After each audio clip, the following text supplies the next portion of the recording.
ഇന്ന് നമ്മൾ കണ്ടുകൊണ്ടിരിക്കുന്ന വളരെ ഗൗരവമുള്ള ഒരു പ്രശ്നം ആഗോളവൽക്കരണ കാലഘട്ടത്തെ ഏറ്റവും പ്രധാനപ്പെട്ട ശ്രദ്ധേയമായ കാര്യമെന്ന് അവർ തന്നെ പറഞ്ഞിരുന്നത് ഏതാണ്ട് തീരുവകളുടെ ഏകീകരണമായിരുന്നു. ഗ്ലോബൽ വില്ലേജ്, എവിടെയും പോകാം, എവിടെയും കൂടുകൂട്ടാം, അവിടെയൊന്നും ചരക്ക് കൈമാറ്റത്തിനുൾപ്പെടെ കടമ്പകൾ സൃഷ്ടിക്കാൻ ഒരു രാജ്യത്തിനും അവകാശമില്ല. ഇതായിരുന്നു ആഗോളവൽക്കരണത്തിൻ്റെ ഏറ്റവും പ്രധാനപ്പെട്ട സമീപനം. പക്ഷേ അമേരിക്കൻ പ്രസിഡന്റ് ട്രംപ് അധികാരത്തിൽ വന്നതോടുകൂടി ചിത്രമാകെ മാറുകയാണ്.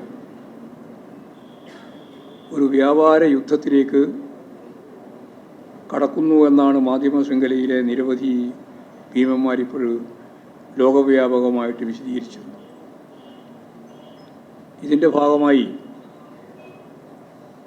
തീരുവയിലുള്ള വർധനവ് മാത്രമല്ല, നമുക്കറിയുന്നത് പോലെ ഇപ്പോൾ പുതിയ പുതിയ പദങ്ങൾ വ്യാപാര മേഖലയിലുള്ള ചുങ്കം വർദ്ധിപ്പിക്കുന്നു എന്നുള്ളതായിരുന്നു ആദ്യമൊക്കെയുള്ള പരാതിയെങ്കിൽ ഇപ്പോൾ അമേരിക്കൻ പ്രസിഡന്റിൻ്റെ രീതി പകരം തീരുവ ഉൾപ്പെടെ പ്രഖ്യാപിച്ചുകൊണ്ട്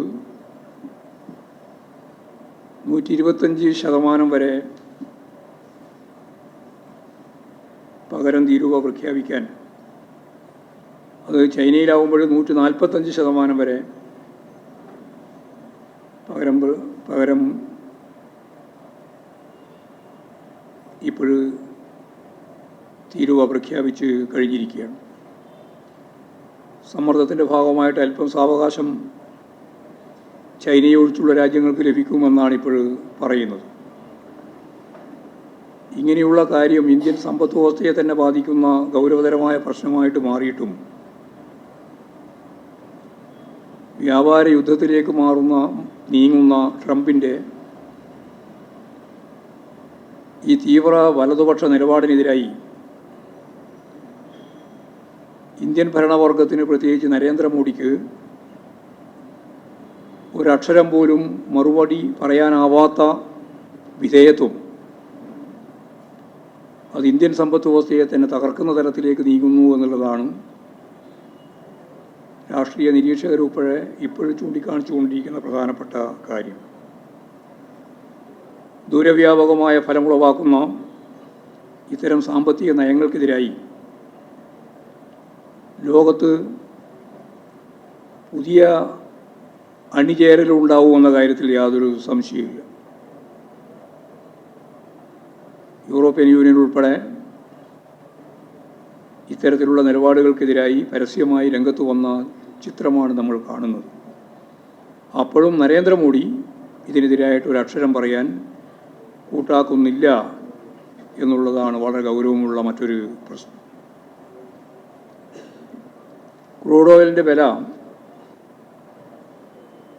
അതിൻ്റെ സമീപകാല ചരിത്രത്തിലുമൊന്നും ഇല്ലാത്ത രീതിയിൽ വില കുറഞ്ഞപ്പോഴും ഗ്യാസിൻ്റെ വില 50 രൂപ വർദ്ധിപ്പിച്ച കേന്ദ്ര ഗവൺമെൻറ്റിൻ്റെ നിലപാട് ജനങ്ങളുടെ ജീവിതത്തോട് എങ്ങനെയാണ് ഈ ഗവൺമെൻറ് പുതിയ ദുരിതം കെട്ടിവെച്ചുകൊണ്ട് ഇടപെടുന്നത് എന്നുള്ളതിൻ്റെ തെളിവായിട്ടാണ് നമുക്ക് കാണാനാവുക. ഇപ്പോൾ ജനജീവിതം ദുസ്സഹമാക്കുന്ന രീതിയിലുള്ള നിലപാടുകൾ സ്വീകരിച്ചുകൊണ്ടാണ് കേന്ദ്ര ഗവൺമെൻറ് ഓരോ ദിവസവും മുന്നോട്ടേക്ക് നീങ്ങുന്നത് എന്നുള്ളതും പ്രതിഷേധാർഹമായ, ഇപ്പോൾ വളരെ വലിയ രീതിയിലുള്ള പ്രതിഷേധം സ്ത്രീകൾ ഉൾപ്പെടെ കേരളത്തിൽ സജീവമായിട്ട് വന്ന ഒരു ഘട്ടമാണ്.